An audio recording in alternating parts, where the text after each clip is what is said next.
चलिए तो हम अपनी कहानी में आगे बढ़ते हैं। आरपीजीएन रैपिडली प्रोग्रेसिव ग्लोमेरुलोनेफ्राइटिस या क्रिसेंटिक ग्लोमेरुलोनेफ्राइटिस या एक्स्ट्रा कैपिलरी ग्लोमेरुलोनेफ्राइटिस के मॉर्फोलॉजिकल फीचर्स। हमने पिछले वीडियो में जो इसका पहला पार्ट था उसमें हमने पढ़ा था कि हमने उसका इंट्रोडक्शन लिया था और टाइप्स पढ़े थे, वाई टाइप 1, टाइप 2, टाइप 3 कितने होते हैं ना, वो पढ़ा था हमने।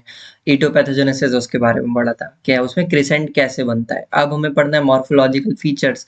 मॉर्फोलॉजिकल फीचर्स मतलब पैथोलॉजी का जो इम्पोर्टेंट जो दिल है वो यही है कि हम माइक्रोस्कोप में देखेंगे, इलेक्ट्रॉन माइक्रोस्कोप में देखेंगे या फिर इम्यूनोफ्लोरोसेंस माइक्रोस्कोपी से देखेंगे।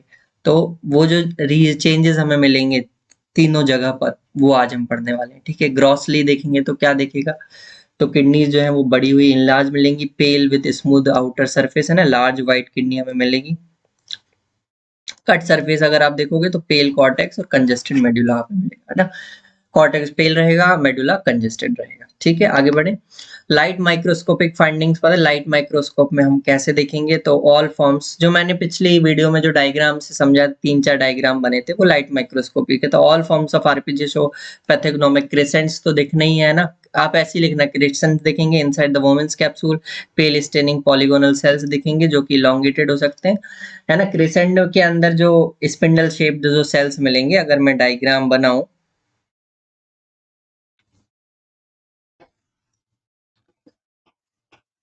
ठीक है, तो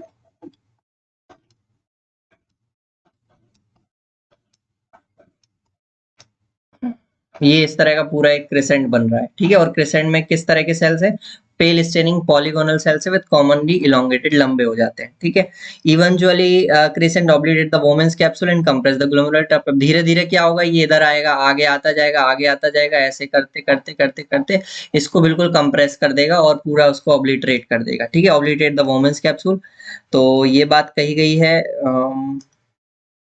oblitate the Bowman's capsule and compress the glomerular tuft। ठीक है, fibrin deposition is invariably present alongside crescents। ये बात हमें ध्यान रखना है कि जो क्रेसेंट बन रहा है वहां साथ में फाइब्रिन डिपोजिशन भी हो रहा है। ठीक है, इनवेरिएबली मतलब होता है ऑलवेज, हमेशा प्रेजेंट रहेगा। ठीक है, तो ये इंपॉर्टेंट चीज है। बिसाइड द क्रेसेंट्स और क्या क्या चीजें हो सकती है, तो मेसेंजर सेल्स का प्रोलिफरेशन हो सकता है, ल्यूकोसाइट का इन्फिल्ट्रेशन होगा, मैक्रोफेजेस का इन्फिल्ट्रेशन होगा, और एंडोथीलियल जो सेल्स है, epithelial cells, sorry epithelial cells है, उनका प्रोलिफरेशन होगा। ठीक है,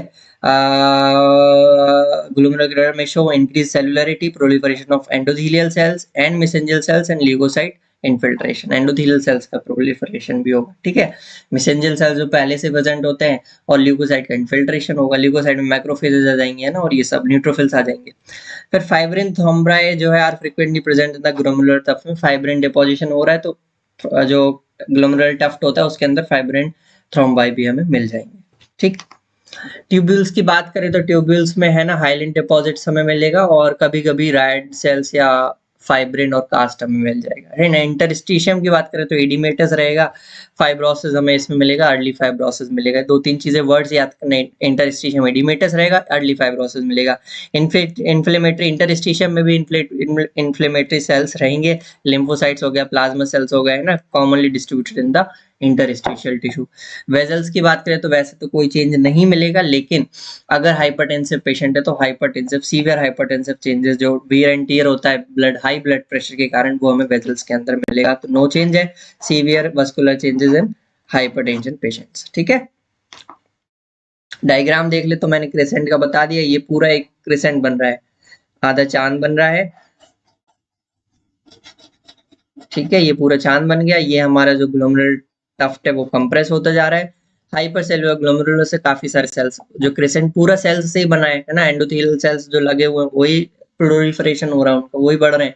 न्यूट्रोफिलिक इन्फिल्ट्रेशन हो गया, adhesion between the tuft and capsule का एडिशन भी हो जाता है। तो ये सब चीजें पूरी प्रोसेस हो रही है। ये जो है इन्फेक्शियस टाइप है ना, पोस्ट इन्फेक्शियस टाइप का डायग्राम। इलेक्ट्रॉन माइक्रोस्कोप में क्या दिखेगा, तो मैं हम पहले भी बता चुके हैं। तो जो आपका गुड पास्चर सिंड्रोम होगा उसमें लीनियर डिपोजिशन होगा, और जो पोस्ट इन्फेक्शियस होगा उसमें ग्रेन्युलर डिपोजिशन होगा। तो बस यही याद रखना, electron dense sub epithelial granular deposits. और किस चीज का ग्रेन्युलर डिपॉजिट्स, तो IgG immunoglobulin plus C3 complement. तो ये याद कर लेना भैया, आईजीजी प्लस C3 कॉम्प्लीमेंट का लीनियर डिपॉजिट कहाँ मिलेगा? लीनियर डिपॉजिट टाइप 1 से लीनियर और उसमें गुड पास्चर सिंड्रोम रहेगा। 1 वाला गुड पास्चर सिंड्रोम और सेकंड वाला पोस्ट इन्फेक्शियस में ग्रैनुलर डिपॉजिट्स मिलेंगे, तो वो हमें याद करना है, ठीक है। और जो तीसरा वाला है उसमें अगर में इलेक्ट्रॉन ज्यादा डिपोजिशन नहीं मिलते हैं ना, स्कैंटी डिपोजिशन मिलते हैं, सब एपिथेलियल। तीसरे वाले में पाउसी इम्यून में क्या मिलेगा? एन का पॉजिटिविटी मिलेगी, एन का एंटीबॉडीज पॉजिटिव मिलेंगी। सब एपिथेलियल ग्रैनुलर डिपॉजिट्स, ये जो पिंक कलर का हो रहा है ये डिपॉजिट्स हैं, ये आपको दिख रहे हैं, ये पिंक लाइट पिंक कलर का जीबीएम,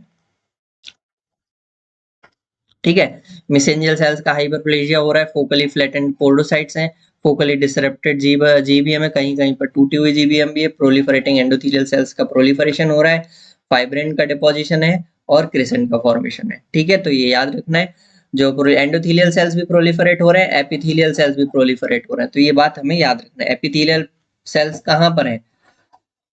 अगर ये कैपिलरी है तो एंडोथेलियल सेल्स यहाँ पे हैं, और अगर ये टफ्ट ऑफ ग्लोमेरुलस है तो एपिथेलियल सेल्स यहाँ पे हैं, तो दोनों का प्रोलिफरेशन हो रहा है। एंडोथेलियल सेल्स में फाइब्रिन का डिपोजिशन भी अंदर भी है और बाहर भी फाइब्रिन डिपोजिशन इनवेरिएबली प्रेजेंट है, ठीक है। इम्यूनोफ्लोरेसेंस माइक्रोस्कोपी में आप देखोगे तो आपको वही मैंने सेम बताया, जो इलेक्ट्रॉन माइक्रोस्कोपी की चीजें वही मिलेंगी, तो ज्यादा कोई घबराना नहीं है। गुड पास्चर सिंड्रोम है टाइप 1 है, पोस्ट इन्फेक्शियस है टाइप 2 है, पाउसी इम्यून है टाइप 3 है। टाइप 1 में लीनियर है, टाइप 2 में ग्रेनुलर पैटर्न है, और टाइप 3 में स्कैंटी है या फिर कोई डिपॉजिट्स नहीं है, ठीक है। इतना ही सिंपल सा चीज है।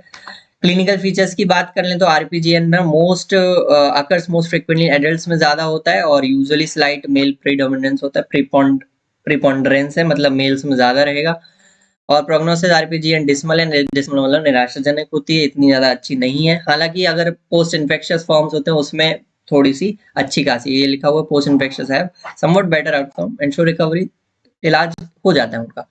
The features of post-infectious RPGN are similar to those of acute glomerulonephritis, similar presenting as acute renal failure। जो हमारा पोस्ट इन्फेक्शियस आरपीजीएन होता है, आरपीजीएन के 3 टाइप है। टाइप 2 वाला आरपीजीएन है वो जो एक्यूट ग्लोमेरुलोनेफ्राइटिस होता है, जो नेफ्राइटिक सिंड्रोम वाला है उसके जैसे ही प्रेजेंट करता है। लेकिन गुड पास्चर सिंड्रोम है, उसमें मैंने बताया था कि जो एंटीबॉडीज हैं, जो एंटी जीबीएम एंटीबॉडीज होती हैं, वो रीनल ग्लोमेरुलर बेसमेंट मेम्ब्रेन के अलावा भी जो एल्वियोलर बेसमेंट मेम्ब्रेन होती है वहां जाकर भी अटैक करती है, तो वहां अटैक करेगा तो वहां उसको डिस्टर्ब करेगा तो हीमोप्टिसिस होगा, तो वहां हीमोप्टिसिस का मतलब हीमरेजेस होंगे, पल्मोनरी एल्वियोलर हीमरेजेस होगा, पल्मोनरी हीमरेजेस होंगे, ब्लड रिलीज होगा, ब्लड ऊज होगा, और उससे फिर खून की उल्टी आएगी, हीमोप्टिसिस के साथ प्रेजेंट रहेगा। तो ये लिखा हुआ है recurrent haemoptysis Goodpasture syndrome में मिलेगा। रीनल फेलियर के साइन तो रहेंगे, cola coloured urine, blood in urine, ये सब चीजें रहेंगी।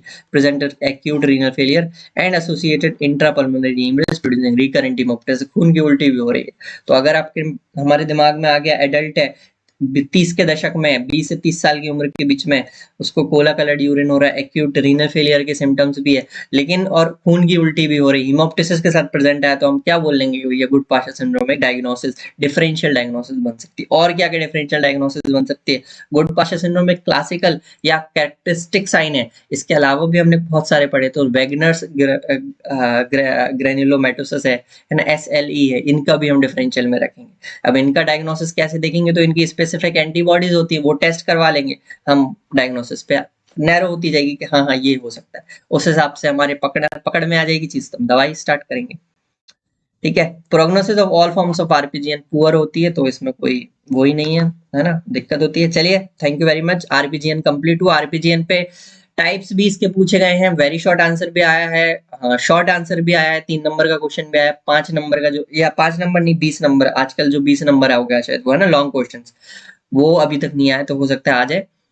रेडी रहिए, देख लेना वीडियो और अपनी किताबों से पढ़िए, है ना। और अगर ये लेक्चर अच्छे लगे तो शेयर करिए, सब्सक्राइब करिए, है ना, अपने कॉलेज के दोस्तों को, जो मैं हर बार बोलता हूँ, कॉलेज के दोस्तों को, कॉलेज के बाहर के दोस्तों को, और उनके बाहर के दोस्तों को शेयर करने का बोलिए, ठीक है।